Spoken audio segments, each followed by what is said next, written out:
The person who offended you most recently didn't actually do anything to you. They simply presented you with a mirror reflecting something you haven't healed within yourself. Your offense isn't evidence of their wrongdoing. It's evidence of your unfinished inner work. What terrifies most people about this truth is that it means we can no longer blame others for our emotional states. It means the key to our freedom has been in our own pocket all along, while we've been demanding that someone else unlock our chains. The most painful prison has no walls. It's the one we build inside our minds when we choose offense over love. There's a moment that happens to all of us. Someone cuts us off in traffic. A colleague takes credit for our work. A family member says something that strikes a tender nerve. And in that split second, we make a choice that seems tiny but changes everything. We choose to be offended. Have you ever wondered what would happen if you made a different choice? What if, in that same moment, you chose love instead? I know what you're thinking, love, when someone has wronged me. That's impossible. But what if it's not only possible, but the very key to the freedom you've been searching for all along? Tonight, we're going to explore what might be the single most transformative shift available to any human being. Moving from a life where offense is your automatic response to a life where love is your first reaction. This isn't about becoming a doormat. It's about becoming truly powerful. The truth, your life is not shaped by what happens to you, but by how you respond to what happens. And there are really only two foundational responses in this world: fear or love. Offense is always rooted in fear. Look at your hands for a moment. These hands have pointed fingers and blame. They've tightened into fists of anger. They've thrown up defensive barriers. But these same hands have also wiped tears, offered comfort, created beauty, and opened in generosity. Your hands, like your heart, have the capacity for both reactions. The question is, which response are you practicing most? We spend so much energy being offended, collecting evidence for why we're right and others are wrong. We catalog slights like prized possessions. We nurse grudges as if they're delicate plants needing our constant attention. And for what? Has being offended ever actually made your life better?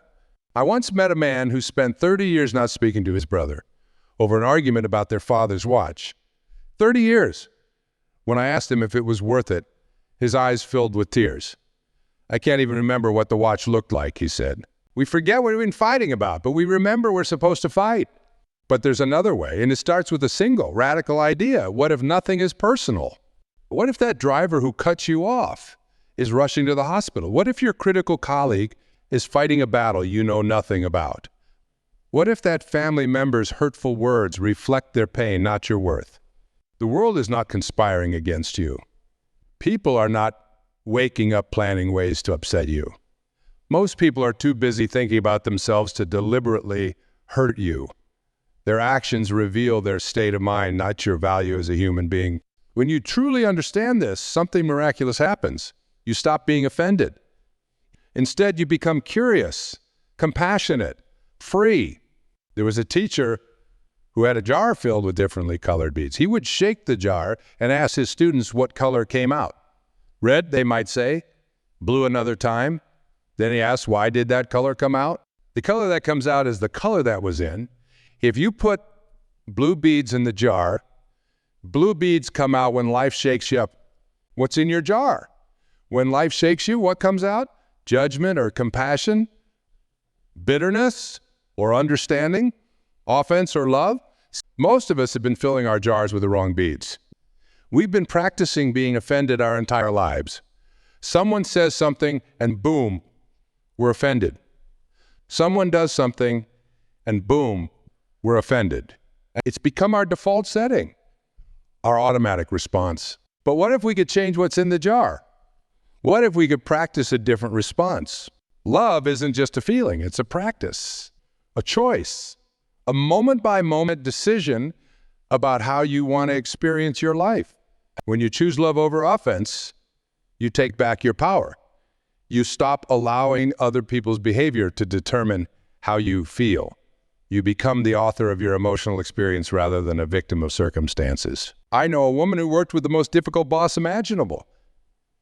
This boss criticized everything she did. Nothing was ever good enough. Her coworkers were all miserable, complaining constantly about this impossible person. But this woman made a different choice. Instead of joining the chorus of complaints, she decided to see her boss through eyes of love. She looked beyond the critical words to the insecurity beneath them. She responded to harshness with kindness, not in a weak way, but in a way that came from strength. What happened? I asked her, did your boss change? No, she said. My boss stayed exactly the same, but I changed, and because I changed, my experience changed. I stopped dreading going to work. I stopped taking the criticism personally. I even started to feel compassion for someone who must be in so much pain to treat others that way. 6 months later, she was promoted to a different department. On her last day, her difficult boss called her in and said, I don't know why, but you're the only person in this office I feel actually sees me. That's what happens when you choose love instead of offense. You see people, really see them, not just their behavior, but the wounded human being behind the behavior. And when people feel seen, everything can change. But let's be honest. This isn't easy. We spent a lifetime practicing offense. We've gotten really good at it. Choosing love instead will feel awkward at first. It will feel unnatural, maybe even impossible. That's okay. All new skills feel that way in the beginning. Remember learning to ride a bike? You fell. You got back up. You fell again. But eventually it became second nature, so natural you can't even explain how you do it anymore. That's how choosing love over offense can become a natural response that happens without conscious thought, but it takes practice. So how do we practice? It starts with awareness. Notice when you're becoming offended. What happens in your body? Do you feel tightness in your chest? Does your breathing change? Do your shoulders tense up? That physical response is your first clue. The next time you feel those physical signs of offense stirring within you, pause. Take a breath. Ask yourself, what would love do here? Not weak, doormat love, but strong, clear-eyed love that sees beyond behavior to the human being behind it. Maybe love would set a boundary. Maybe love would walk away. Maybe love would engage with curiosity rather than judgment. Love doesn't always look like acceptance, but it always looks like compassion for yourself and for the other person. There's a story about two prisoners who shared a cell for years. Both looked out through the same bars every day. One saw mud, the other saw stars. Same circumstances, different focus. When you choose to focus on what offends you, you see mud everywhere. When you choose to focus on love, you start to see stars, even in the darkest situations. A mother told me about her teenager who was going through a rebellious phase. Everything became a battle. Every conversation ended in door slamming and tears.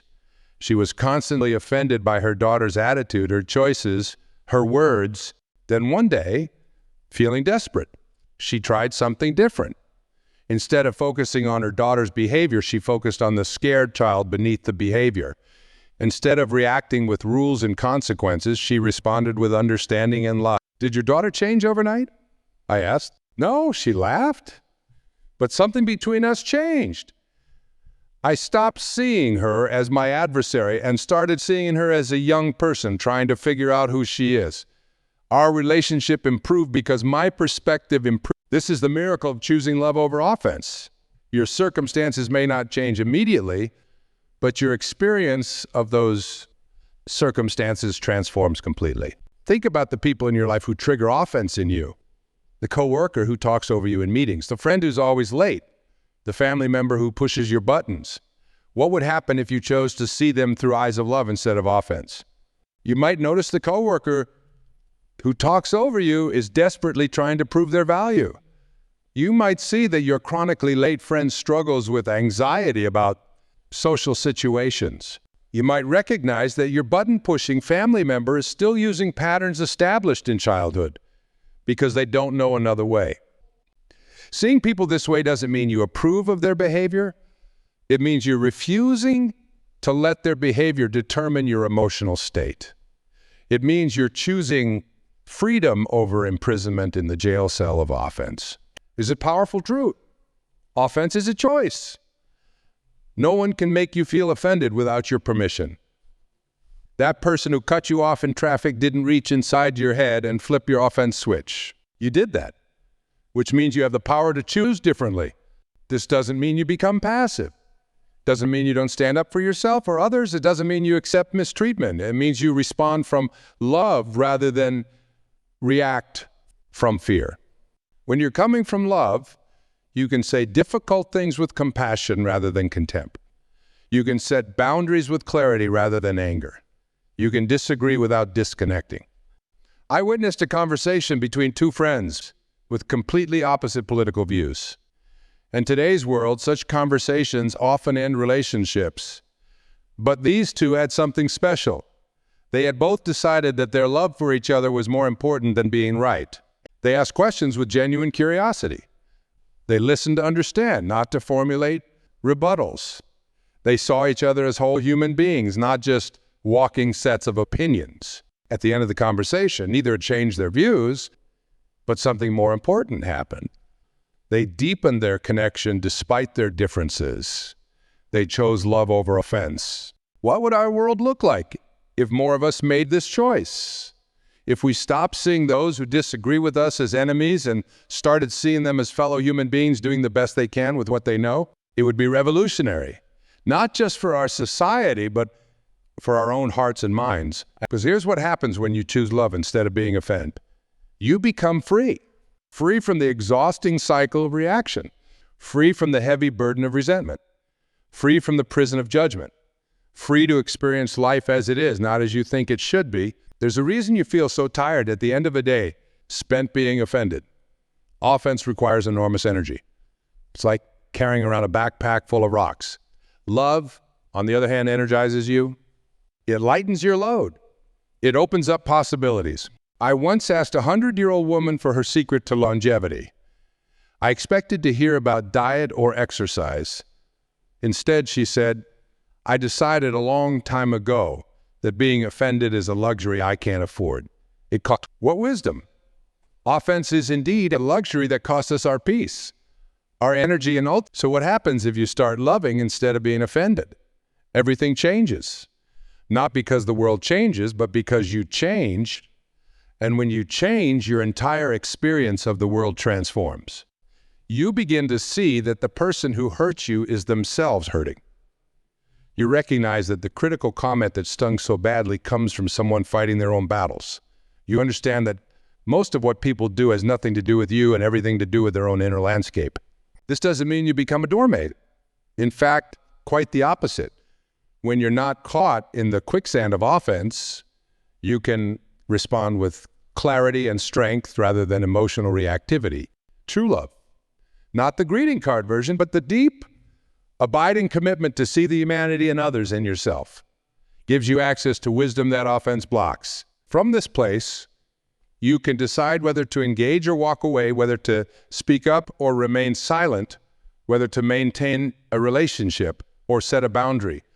All from a centered place of clarity rather than a reactive place of hurt. I challenge you to try it, just for today. When that driver cuts you off, when your spouse says something thoughtless, when your boss overlooks your contribution, pause, take a breath, ask yourself, maybe love would take a different route home to avoid traffic stress. Maybe love would gently tell your spouse how their words affected you.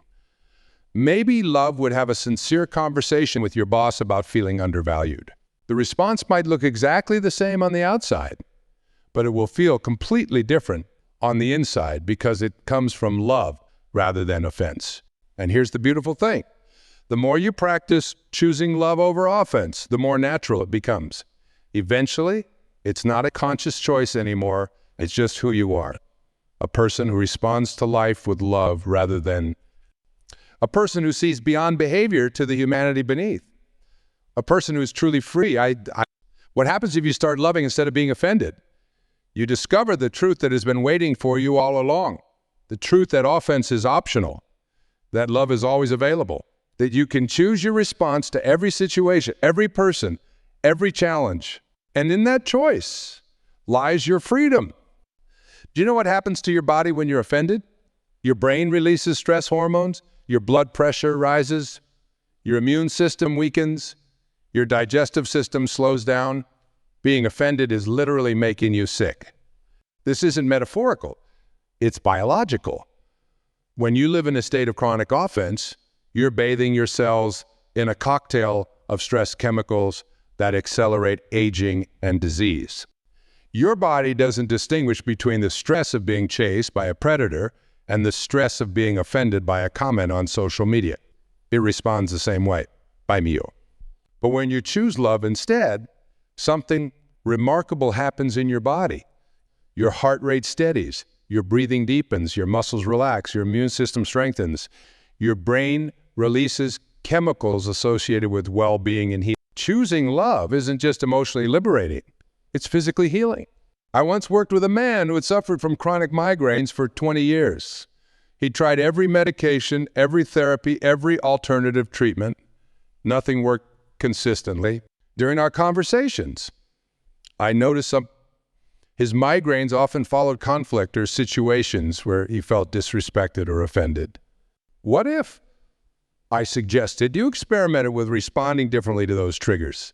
What if, instead of feeling offended, you practice seeing the situation through eyes of love and understanding?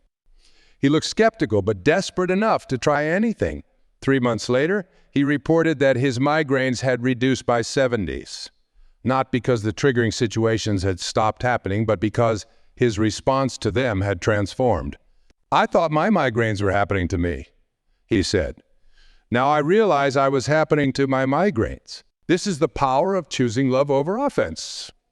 You stop happening to your life. But let's address the elephant in the room. Some of you are thinking, this sounds nice in theory, but you don't know what I've been through. You don't know who has hurt me. You don't know what I'm dealing with right now. You're right, I don't. And I wouldn't presume to tell you that choosing love over offense is easy. Some situations and relationships have wounded us so deeply that the very idea of responding with love seems not just difficult but wrong. Choosing love doesn't mean choosing a relationship. It doesn't mean choosing to stay in harmful situations. It doesn't mean accepting mistreatment. Sometimes the most loving response for yourself and the other person is to walk away. But you can walk away with a heart full of bitterness. Or you can walk away with a heart that wishes healing for everyone involved, including yourself. One path keeps you chained to the past.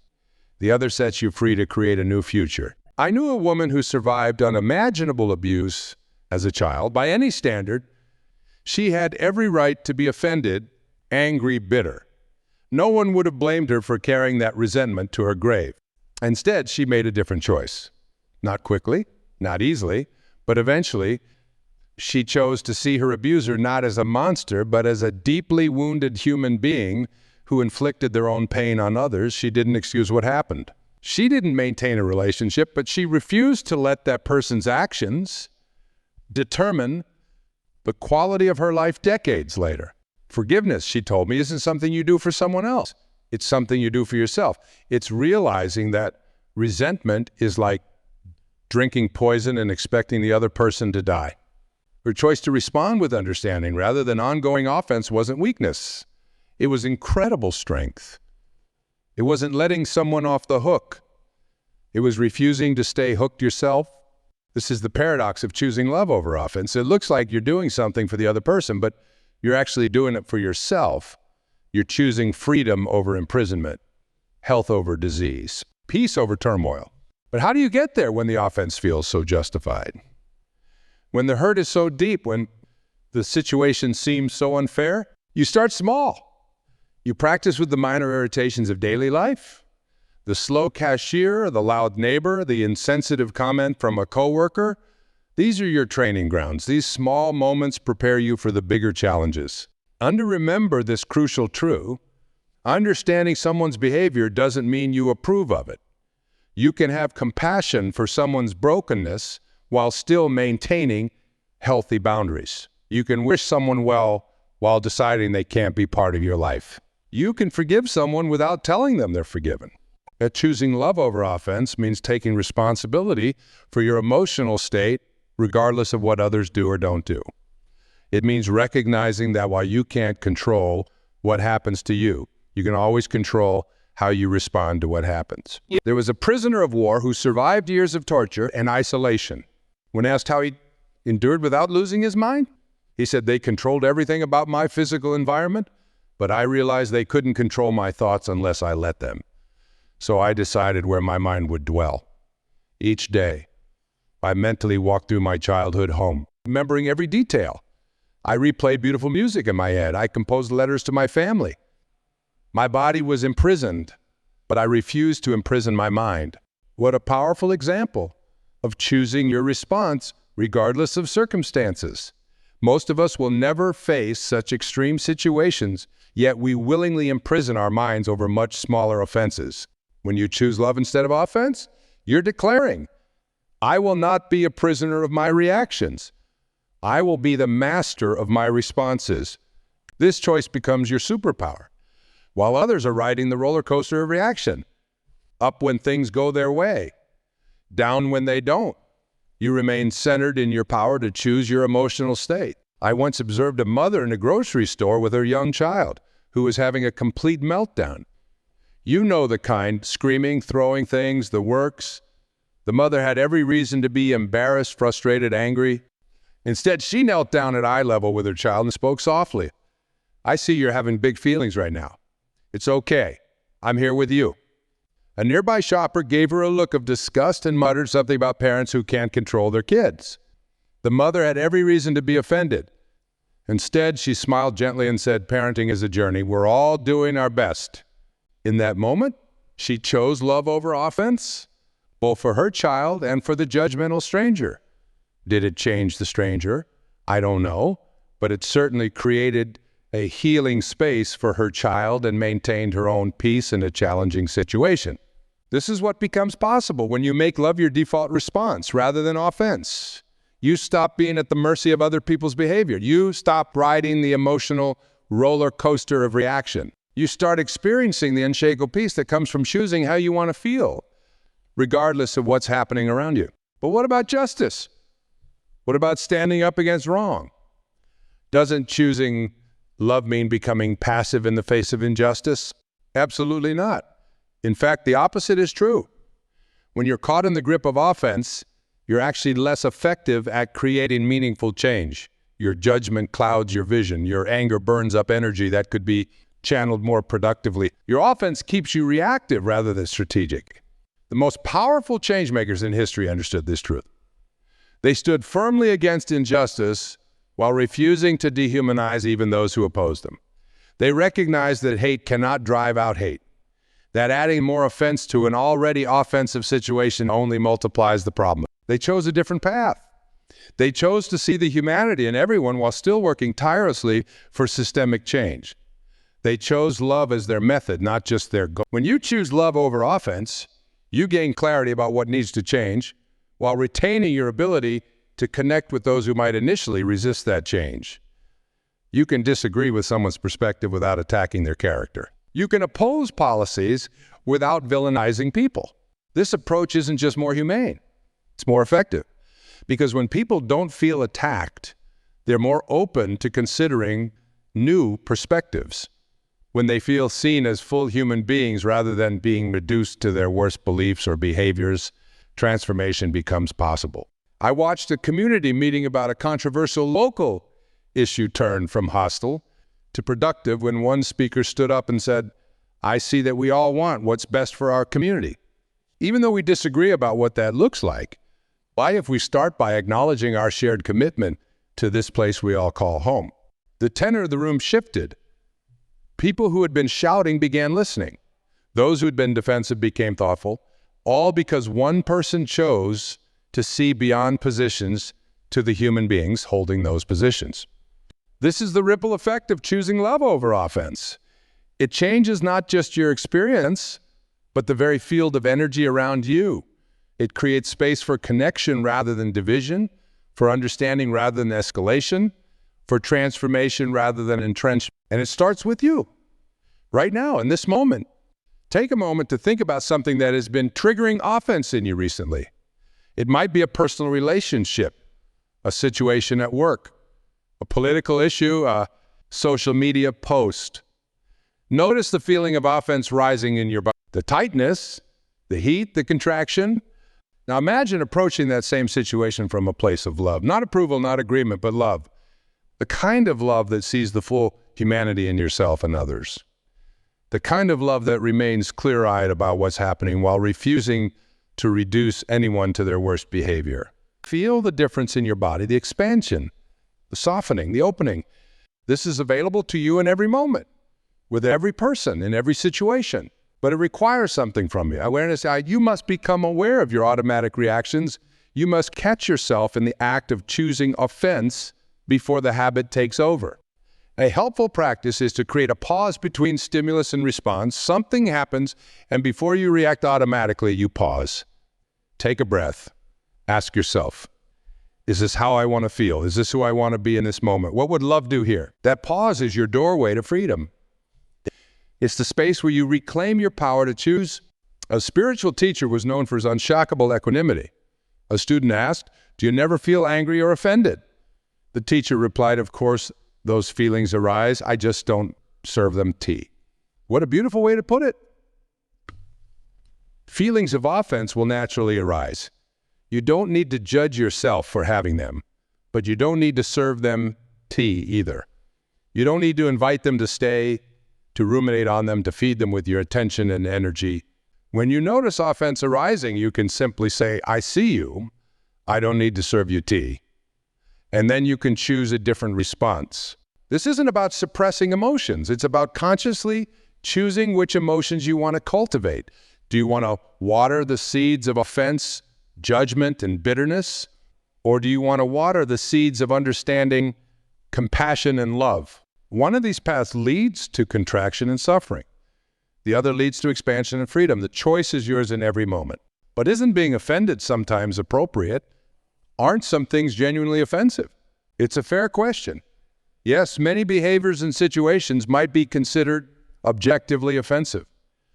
The real question, does your taking offense change anything for the better? Being offended is like picking up a hot coal to throw at someone else. You're the one who gets burned. It doesn't change the offensive behavior. It doesn't heal the situation. It doesn't help you respond effectively. It just keeps you locked in a state of reactivity and pain. Choosing love instead gives you access to your full resources. From this place, you can decide how to respond in a way that might actually create positive change rather than just adding more negativity to the situation. I know a teacher who worked in a challenging school environment. One student was particularly difficult, disruptive, disrespectful, seemingly determined to make the teacher's life miserable. The teacher had every reason to be offended by the student's behavior. Instead, he chose curiosity over offense. What might be happening for this child to cause such behavior? He wondered. He discovered that the student was homeless, sleeping in a car with his family, never sure where his next meal would come from. The disruptive behavior wasn't personal. It was a cry for help from a child dealing with circumstances no child should have to face. The teacher's response changed completely. Not because the behavior was suddenly acceptable, but because he now understood its source. He arranged for school resources to help the family find housing. He made sure the student had food to take home. He created a safe space in his classroom where the student could rest if needed. Within weeks, the problem student became engaged and cooperative, not because the teacher had cracked down harder, but because he had chosen understanding over offense. This is what becomes possible when you make the shift from why are they doing this to me to what might be happening for this person, from how dare they to how can I respond in a way that could make a positive difference. The shift from offense to love is a shift from judgment to curiosity, from reaction to response, from contraction to expansion. It's available to you right now. With the next person who pushes your buttons, the next situation that doesn't go your way, the next moment when everything in you wants to be offended. You can make a different choice. You can choose love instead. And when you do, you'll discover what freedom really feels like.